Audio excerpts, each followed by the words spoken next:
This is the end of the line for coal. I'm Darren, and this is the Industrial Revolution. Back in 1896, coal was discovered in this area, just outside of Saginaw, Michigan. That led to a coal rush in southeast Michigan that lasted half a century.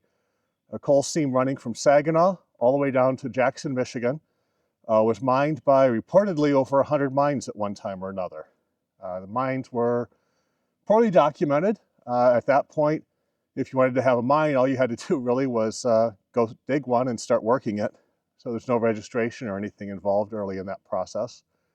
As a result, we don't know where a lot of the mines are. And this mine that we're at today, I can't even find out what its name was. But we do have a very distinct, couple of very distinct features here, including this rail bed I'm standing on. So I'm in Shiawassee National Wildlife Refuge, and this is the Woodland Trail.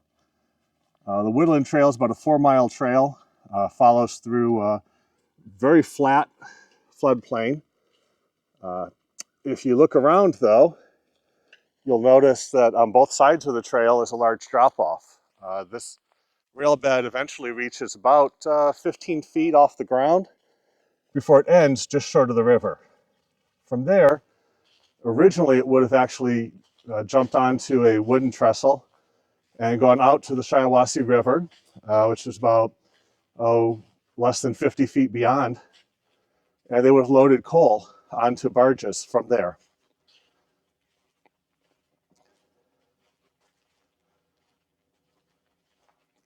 If we head down this trail, you see I'm actually headed downhill slightly. You can see the water level's not actually coming up towards me, the trail's going down. The slope is set up so that it's shallow enough that the steam locomotives at the time were able to push the fully loaded coal cars up and get them high enough so that they could readily load up the barges on the river.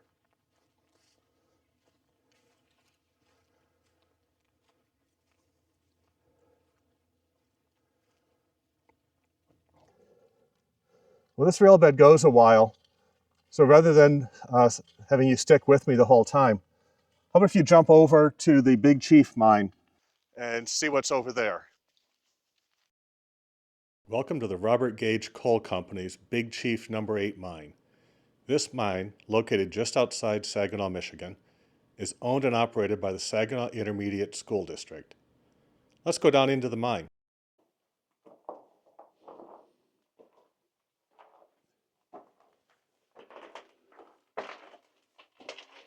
As you can see, things are pretty cramped in here.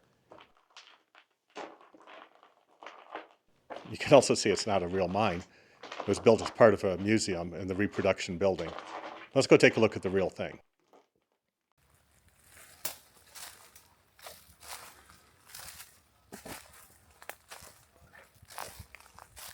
Now we're approaching the tipple. This big concrete monolith was actually inside the tallest part of the original version of that building we saw a minute ago. That building was originally a couple stories higher also.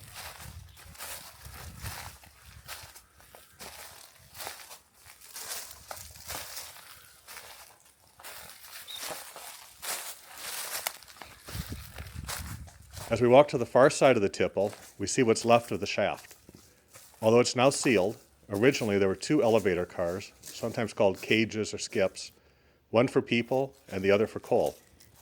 It descended 200 feet straight down before reaching a network of horizontal shafts that stretched for about 3 miles. We're headed towards the powerhouse and hoist house here.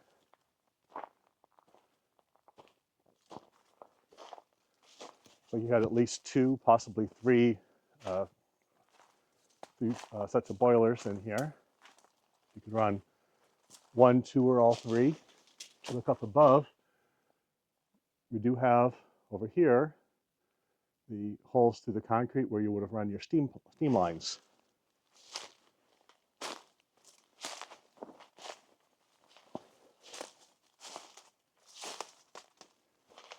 Shovel the coal into the furnaces down here.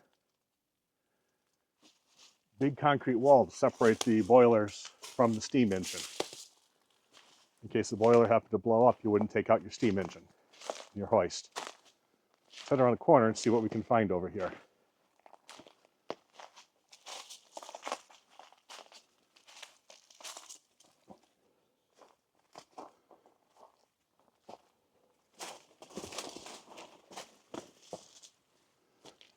Here we have a large concrete area hollowed out.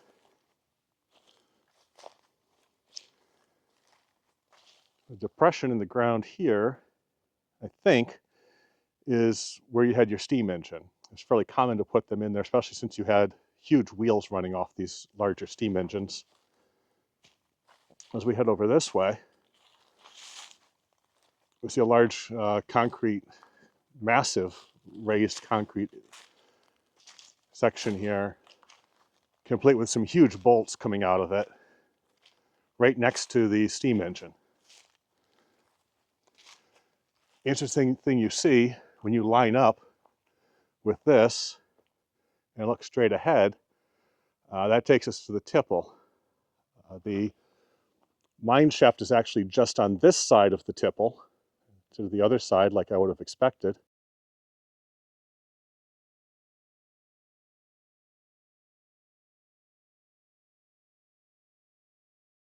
What you didn't see in the building reproduction is that there was a heavy steel tower secured outside the building over the mine shaft on this side. The cables went from the hoist up over the pulley at the top of that steel tower and down into the shaft.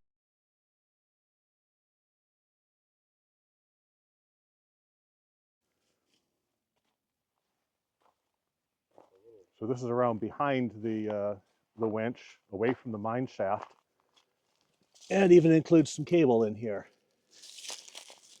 The cable's tied around that concrete, so probably it was here to hold the winch, make sure it didn't pull forward. Here's a model of the mine when it was in operation. You can see the building in the foreground with the boilers on the left side with their water tower to supply pressurized water into the boiler. The main building contained the steam engine and hoist, with the cable headed to the steel tower on the near side of the tipple and attached to the massive concrete monolith to provide support for lifting the tons of coal from the shaft. At one point, this mine employed hundreds of people. Today, it's open primarily to school groups and is open to the public only by appointment, with school groups given absolute priority. If you'd like to visit, contact the Saginaw Intermediate School District. They suggest a phone call via the number in the description. Let's head back over to the other mine now. So if you're thinking that looking for ruins out in the woods is glamorous, this is my trail.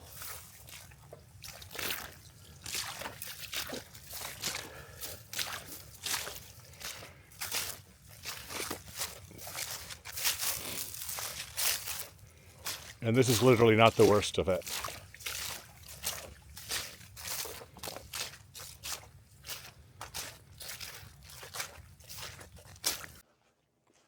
So if we come around the corner here, you can see the spoils pile up ahead of us. The spoil was the waste material. It was potentially coal dust, and in this case, a lot of shale. Shale's the main rock that had to cut through in order to get to the coal. Shale is made up of layers of mud deposited over a long, long period of time. The rail bed is made of shale that they dug from the mine. The spoil pile is made of shale as well. And there's various pieces of coal, generally pretty small stuff, buried within it as well. The coal in this mine, though I haven't found much of it, the little bit that I have found in the past looks to be lignite, or brown coal. It's an especially low quality coal, unlike the stuff over the Big Chief, which is bituminous coal. Here, it's lower quality, lower energy. Here you can see some of the shale.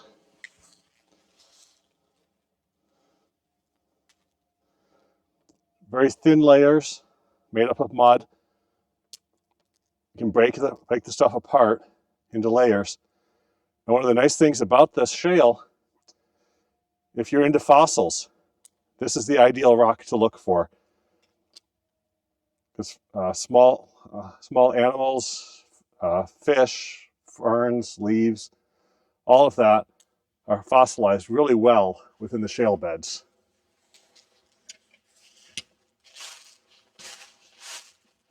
Let's head on up to the top.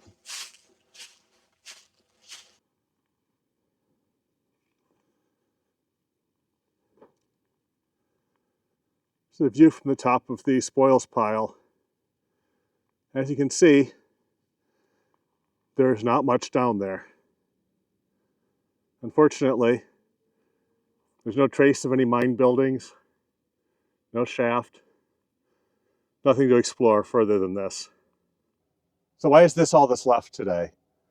We once had a thriving coal mining industry here in southeast Michigan, and today we have spoil piles, nothing more than bits of shale, a few pieces of coal, abandoned rail beds, and that's about it. When I was growing up here, we never even knew there were coal mines around. I was 20 miles away from a coal mine that had been shut down in the 50s, and no idea it was there. Well, the reasons are not hard to explain, I guess. After World War II, the United States government, and many governments around the world really, started pushing to replace steam locomotives with diesel electrics. Steam locomotives, if you don't know, have to stop about every 10 miles to refill with water. Track pans meant they could do that automatically in some places with some locomotives with the right crew, and if they knew what they were doing, so that they didn't actually derail in the process. But it was still a lot of work. Every night, steam locomotives had to go into the roundhouse and have maintenance work done every single night. Basically, they were a lot of work. They needed a large crew to run compared to diesel electrics. They could run on just a couple of people. So there was a big push to eliminate steam trains. Steam locomotives were a huge consumer of coal worldwide. And by the 50s, they were on their way out. Michigan mines, they weren't great. The depth of the coal seams in Michigan are not good. It's 2 feet up to maybe 5 feet was mined. There's really nothing much over 5 feet thick. And anything under 2 feet, they could barely break even from mining it. So it just wasn't worth doing anything less than 2 feet. And compare that to other places where you have far more coal to work with, far deeper veins. Also, the quality wasn't great. I mentioned we had a lot of lignite in Michigan as well as bituminous, the lower end bituminous in many cases. And that's low energy coal. The higher energy coal, you need less coal to generate the same amount of heat, which means that you need less anthracite, for example, which is hard coal, high carbon, to generate a lot of power. You can generate twice as much power from anthracite as bituminous, as at least the lower end bituminous coal. So no one really wanted to use the low end coal. Steam trains weren't using it. And beyond that, there was one more thing.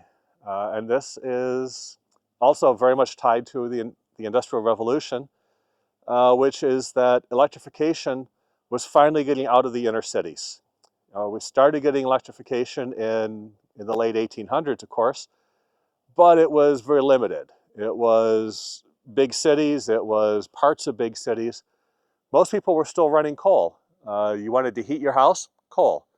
You wanted to cook food? You had a coal-fired stove. Might have wood if you lived out in the country. If you lived in the city, probably coal. It's easier to get delivered.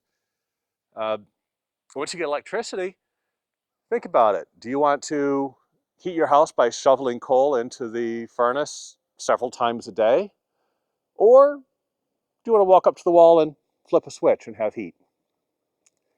When it's time for dinner, do you want to have to build a coal fire in your stove and let it heat up and let it heat up the stove, and an hour or so later you can start cooking? Or do you want to go over and walk up to your stove and turn it on? It's an easy decision, really.